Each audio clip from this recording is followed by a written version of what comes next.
I picked him up outside a medical building in Hackensack at 6 in the evening. It was the kind of building that doesn't tell you what happens inside until you're close enough to read the small letters on the glass. Oncology, radiation, infusion. The waiting rooms in places like that have good chairs and bad magazines, and a particular quiet that I've come to recognize from the outside. The way you recognize a hospital by the way people walk out of it. He came out slowly, but not weakly. There's a difference. Some people come out of those buildings folded up. He came out straight-backed, in a gray sport coat that was a little big for him, the way clothes get a little big for a man who used to be bigger. He had a leather folder under one arm. He was maybe 53.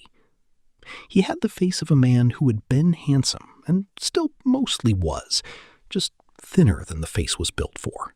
He opened the back door and got in. "Good evening, sir," I said. "Where are we headed?" He said something. I didn't catch it.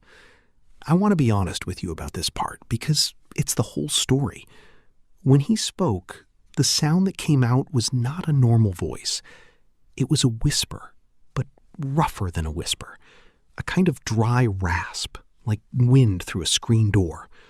The words were in there, but they were buried under the effort it took to make them, and they came out soft and broken, and I caught maybe 1 in 3. I said, "I'm sorry, sir. Could you say that again?" He said it again, slower. I caught Ridgewood and a street name I didn't get. I felt my face get warm. You know the feeling. The feeling of not understanding someone and not wanting them to know how much you're not understanding them.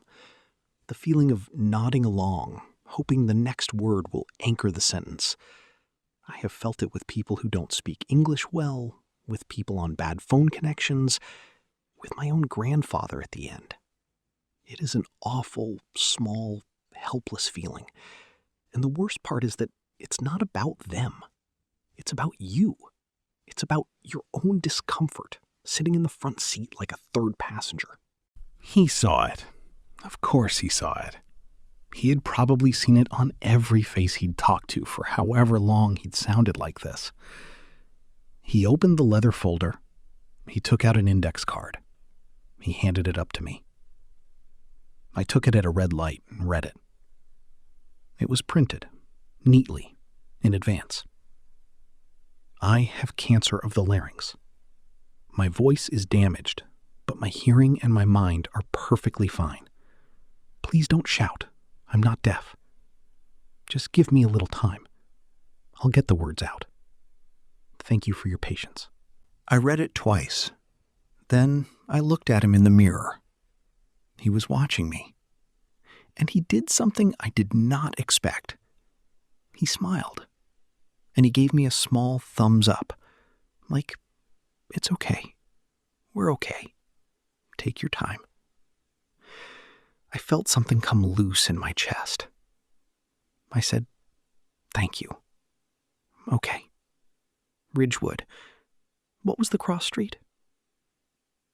He leaned forward, close to the gap between the seats, and said it slowly, shaping each sound with everything he had. This time, I got it.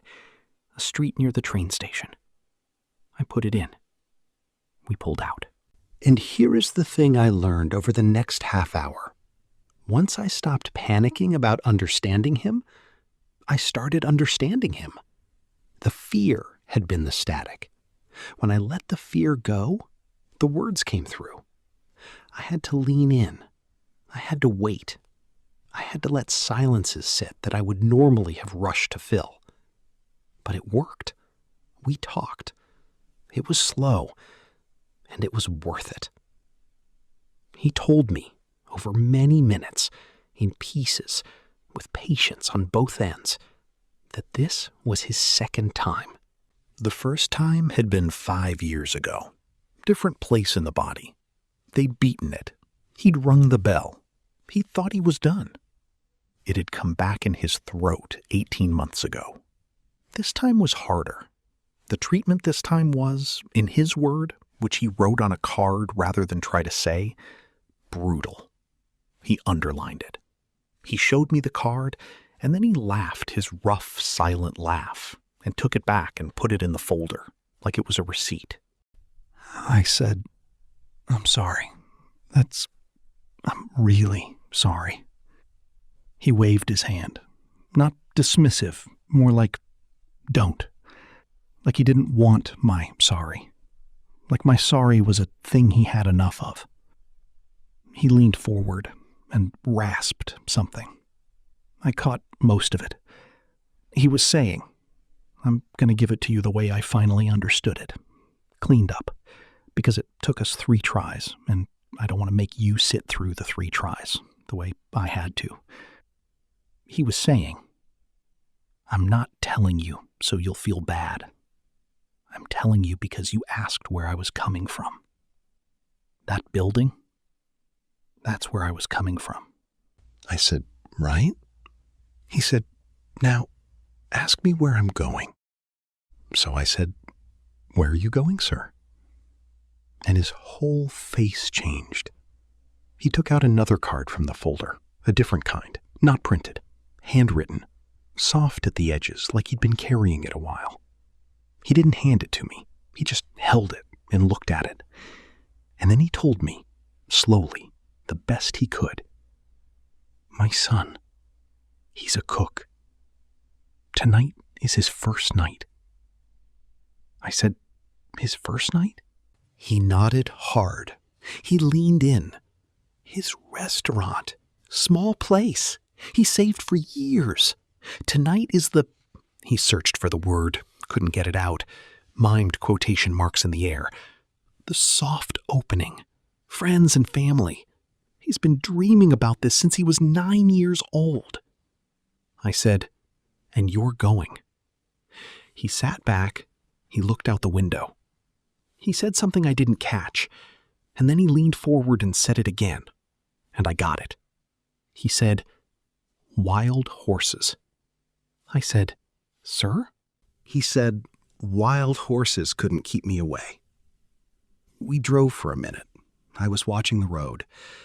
I was also doing math I didn't want to be doing. A man who had come straight from a radiation appointment that he described as brutal, in a coat that was too big for him, was using one of his evenings. And I understood without being told that his evenings were not unlimited, that there was a reason he was telling a stranger all of this, that men don't narrate their lives to their Uber driver unless some part of them is taking inventory. He was using one of those evenings to go sit in his son's restaurant on opening night and be a proud father. I said, does your son know how you're doing right now? Like today? He was quiet. Then he took out a card and wrote on it, resting it on the leather folder, and handed it up to me at the next light. It said, he knows I'm sick. He doesn't know how much. Tonight is his night, not mine. I'll smile.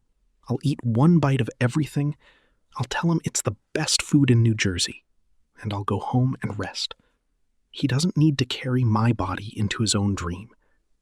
A father carries the son, not the other way. Not yet. I read it. I handed it back. I didn't trust my voice for a second. I said, That's a hell of a thing, sir. He took the card back, and he did the thing again. The thumbs up, the small smile. We're okay. We were getting close. Ridgewood is a nice town.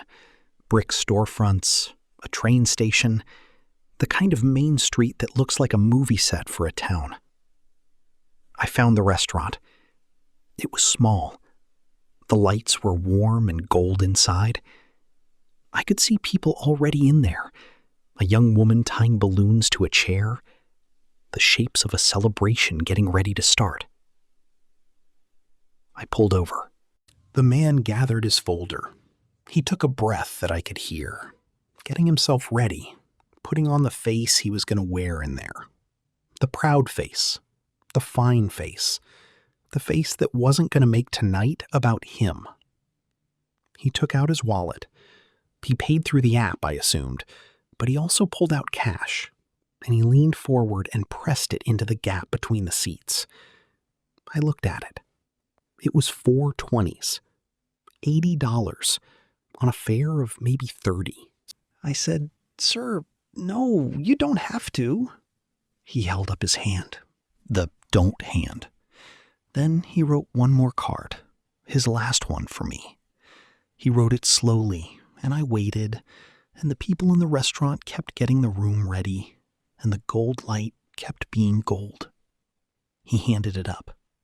It said, "You listened like it mattered. Most people stop listening to me halfway through because it's work, and they decide I'm not worth the work. You didn't.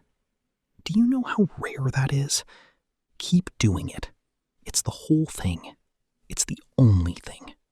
And under that, he'd written one more line, a different pen, like he'd written it some other time, for himself, and was now giving it away. Fear is just the body asking permission to quit. Don't give it. I looked up. I said, Can I keep this?" He nodded. He smiled the real smile, not the brave one. He patted the back of my seat twice, like you'd pat a friend on the shoulder. Then he got out. He straightened his coat. He stood up as tall as the coat would let him. And he walked into his son's restaurant, into the gold light. And I watched through the window as a young man in a chef's apron came out from the back and saw him and lit up like a kid and threw his arms around his father. And the father held him. And over the son's shoulder, the father closed his eyes, just for a second. Then he opened them, and he let go. And he became, instantly, the picture of a healthy, proud, ordinary dad on an ordinary big night. The son couldn't see his father's face when his eyes were closed. I could. I drove away. I drove around the corner, and I pulled over again because I couldn't quite see the road. Here is what I think about now. That man was the only person who tipped me well that whole day. The whole day. I'd driven a dozen people, healthy people, people with their whole voices and their whole bodies and their whole futures. People who barely looked up from their phones. People who let the door slam. And the one who reached into his wallet and pressed cash into my hand and told me I'd done something rare was a man who had just come from a treatment he called brutal, who was rationing his own strength like a man rationing water in a desert. I used to think generosity came from having extra money, extra time, extra energy. Give from your surplus. That's the idea. You help people when you've got a little left over. He taught me that's backwards. The most generous person I met that day was the one with the least to spare. He didn't tip me out of surplus. He had no surplus. He tipped me out of the very bottom of the tank because he had decided, somewhere in that building with the good chairs and the bad magazines, that he was going to spend whatever he had left on the things that mattered. And he had decided that a person who really listens to you is one of the things that matters. I think when you find out your time is short, the math changes. I think the small stuff falls away, and you're left holding only the things that are real. A son's first night, a stranger's patience, a bite of every dish, a card that says, "Don't give it." I think he was more awake than anyone else I drove that day. More awake than me. I think dying, slowly, with your eyes open, fighting the whole way, might be the most awake a person ever gets. And I think that's a terrible price to pay for waking up, and I wish to God he didn't have to pay it.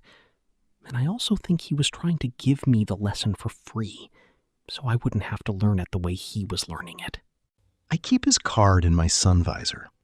When I have a bad day, when a passenger is cruel for no reason, when I'm tired, when I'm scared about my own life, my own kids, my own getting older, I flip the visor down and I read it. Fear is just the body asking permission to quit. Don't give it. I don't know if he's still alive. It's been a while. I drive past Ridgewood sometimes, and the restaurant is still there, and it's always busy. Warm and gold and full of people. There's a framed photo by the front door now. I've seen it from the car when I stop at the light. A man and his son, on opening night. Both of them laughing, the father's arm around the son. I have never gone in to find out whether that photo is a memory or just a photo. I've decided I don't want to know. I've decided to believe he's at home tonight, resting, fighting, not afraid. I've decided to believe he won. And on the days I read his card, I decide to be a little more like him. I listen harder. I tip the people who drive me. I tell my kids the truth.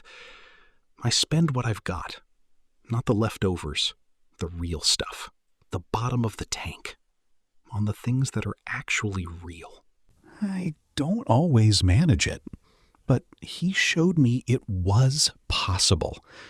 A man who could barely speak said the truest thing anyone has ever said to me, and he had to write it on an index card to do it.